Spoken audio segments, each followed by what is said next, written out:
Hello friends, hope you are doing well wherever you are right now.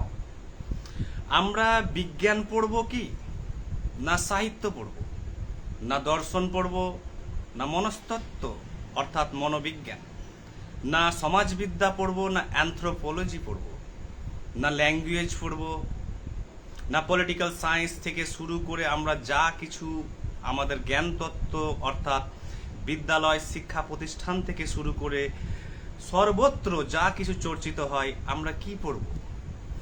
এই সমস্ত বিষয়ের অর্থাৎ বিজ্ঞান, দর্শন, সাহিত্য, রাজনীতি, সমাজ, কালচার থেকে শুরু করে ল্যাঙ্গুয়েজ থেকে শুরু করে এর মেন উৎসকে আগে পড়তে হবে। অর্থাৎ সাফল্য, পেশা প্রবেশ থেকে শুরু করে অসংখ্য ছোট ছোট ম্যাগাজিন বা পত্রিকা কিন্তু আমরা পড়ি, কিন্তু সেই ম্যাগাজিন বা পত্রিকা কোথা থেকে লেখা হচ্ছে, তার উৎস কি, প্রধান উৎস কি, যদি সেটাই আমরা পড়ে নিই তাহলে আমরা ক্ষুদ্র ক্ষুদ্র বই বা যেগুলো বিভিন্ন পার্ট পার্ট হিসাবে আমাদের বিভিন্ন স্ট্রিমে পড়ানো হয় সেগুলো আর পড়ার কোনো প্রয়োজন নেই। তার জন্য প্রথমেই পড়তে হবে আপনাদের সেটি হচ্ছে বেদ। এই চারটি বেদের মধ্যে অর্থাৎ ঋগ্বেদ, সামবেদ, যজুর্বেদ এবং অথর্ববেদের মধ্যে চারটি বেদের মধ্যে পড়তে হবে আপনাকে কিন্তু ঋগ্বেদ। এই ঋগ্বেদ হচ্ছে পৃথিবীর প্রথম বই। অর্থাৎ এই যে পৃথিবীতে হাজারো দেশ আছে, হাজারো সভ্যতা, এই পৃথিবীর প্রথম লিখিত আকারে বই হচ্ছে কিন্তু ঋগ্বেদ। এই ঋগ্বেদ হচ্ছে প্রথম ল্যাঙ্গুয়েজের বই অর্থাৎ সংস্কৃত বা সংস্কৃত। এই ঋগ্বেদ হচ্ছে প্রথম ফিলোসফি বা দর্শনের বই। এই ঋগ্বেদ হচ্ছে প্রথম সাইকোলজির বই। এই ঋগ্বেদ হচ্ছে প্রথম সায়েন্সের বই। এই ঋগ্বেদ হচ্ছে প্রথম পলিটিক্যাল সায়েন্সের বই। এই ঋগ্বেদ হচ্ছে সমস্ত যা জ্ঞান তত্ত্ব আমাদের পাশ্চাত্য দেশে এবং প্রাচ্যে বিশেষত ভারতবর্ষে প্রচলিত আছে তাদের সমস্ত কিছুর উৎস হচ্ছে, মাতৃগর্ভ হচ্ছে কিন্তু ঋগ্বেদ। তাই হিস্ট্রি পড়তে চান, আপনি গবেষক হতে চান, অন্বেষণ করতে চান, রহস্যের উন্মোচন করতে চান সভ্যতার আফটার সভ্যতা, বা সমাজকে বুঝতে চান, মানুষের জীবন প্রণালীকে বুঝতে চান, কার্যাবলীকে বুঝতে চান, ধর্মগ্রন্থকে পৃথিবীর বুঝতে চান, তাহলে আপনাকে ঋগ্বেদ পড়তে হবে। আপনি নাস্তিক হন বা আস্তিক বা জড়বাদী হন বা ভাববাদী, আপনি যেই বিশ্বাসের বা মতবাদের ব্যক্তি হন না কেন, আপনাকে কিন্তু ঋগ্বেদ পড়তেই হবে। ঋগ্বেদ না পড়লে আপনি ইতিহাসের, এই সভ্যতার ইতিহাসের কিছুই জানতে পারবেন না।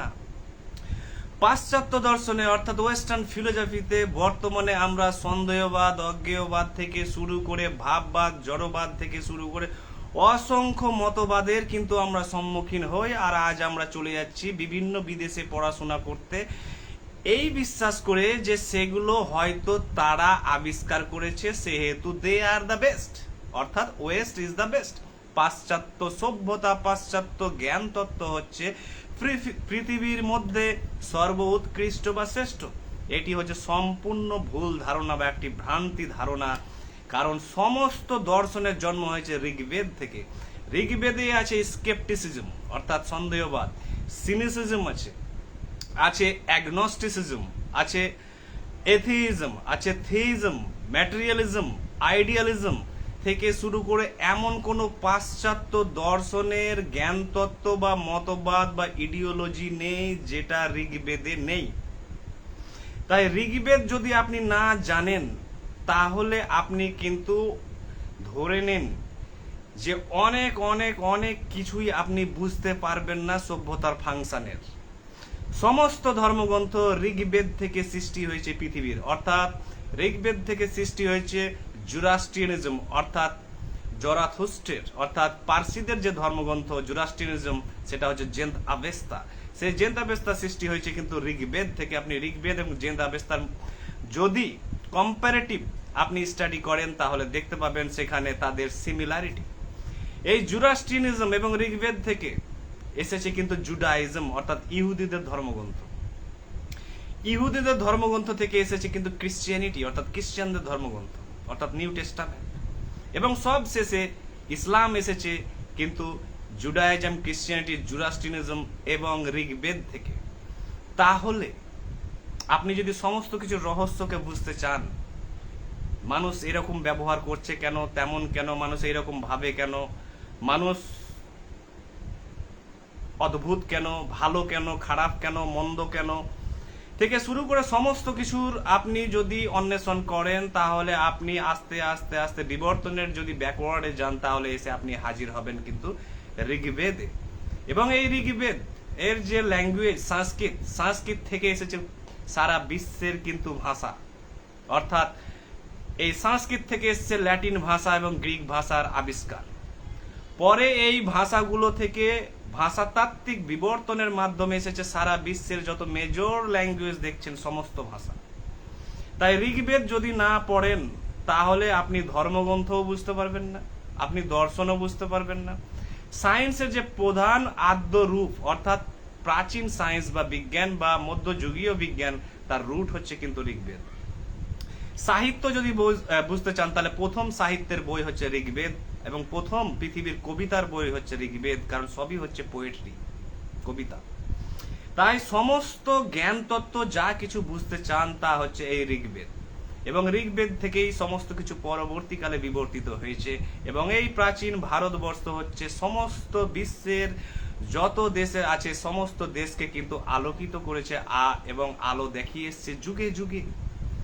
তাই এই ঋগ্বেদ যদি, এবং প্রত্যেক হিস্টোরিয়ান অর্থাৎ ইতিহাসবিদরা কিন্তু যখন ইতিহাস লেখেন, তারা কিন্তু ভালোভাবে ঋগ্বেদ কিন্তু তারা স্টাডি করেছেন বা পড়েছেন, ইনভেস্টিগেট করেছেন, তদন্ত করেছেন। ঋগ্বেদ না হলে তিনি ইতিহাসের ভালো বই বা ভালো গবেষণা তিনি করতে পারবেন না, কারণ ইতিহাসের সোর্সও কিন্তু উৎস লুকিয়ে আছে ঋগ্বেদে।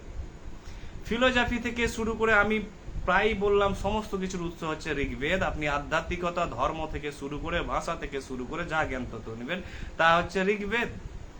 তাই এই ঋগ্বেদ যদি আমরা না জানি, তাহলে আমরা ধর্মও বুঝতে পারবো না, কার কি কেন এরকম আচার আচরণ, কেন এইসব জিনিসে কেউ বিশ্বাস করছে বা সেই রকম বিশ্বাস করছে। নাস্তিকতার জন্মও কিন্তু ঋগ্বেদ থেকে। তাহলে এইরকম একটি বিস্ময়কর বই আমাদের দেশে কিন্তু আবির্ভাব হয় এই বইয়ের, এবং এই বই যদি না পড়েন, তাহলে কিন্তু আপনি অসংখ্য জিনিস থেকে বঞ্চিত থেকে যাবেন। এবং এই বই যদি আপনি সরাসরি পড়েন, তাহলে বুঝতে অসুবিধা হবে। তাই আপনাকে প্রথমেই এর ইন্ট্রোডাকশনে যেতে হবে, সূচনায় যেতে হবে, এবং সাধারণ বইগুলো পড়ে ঋগ্বেদ সম্পর্কে আইডিয়াজ নিতে হবে।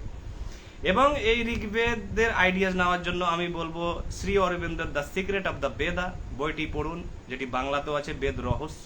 তারপরে পড়তে পারেন ওনার বিখ্যাত বই শ্রী অরবিন্দের লাইফ ডিভাইন, অর্থাৎ দিব্য জীবন। তাই এই সব বইয়ের মাধ্যমে আপনাকে ধীরে ধীরে ঋগ্বেদে যেতে হবে, এবং ঋগ্বেদে যাওয়ার পর আপনি অবাক হয়ে যাবেন যে এই সভ্যতার সমস্ত মূল চাবিকাঠি কিন্তু এখানে। এটি হচ্ছে মেন ব্যাপার। Thank you.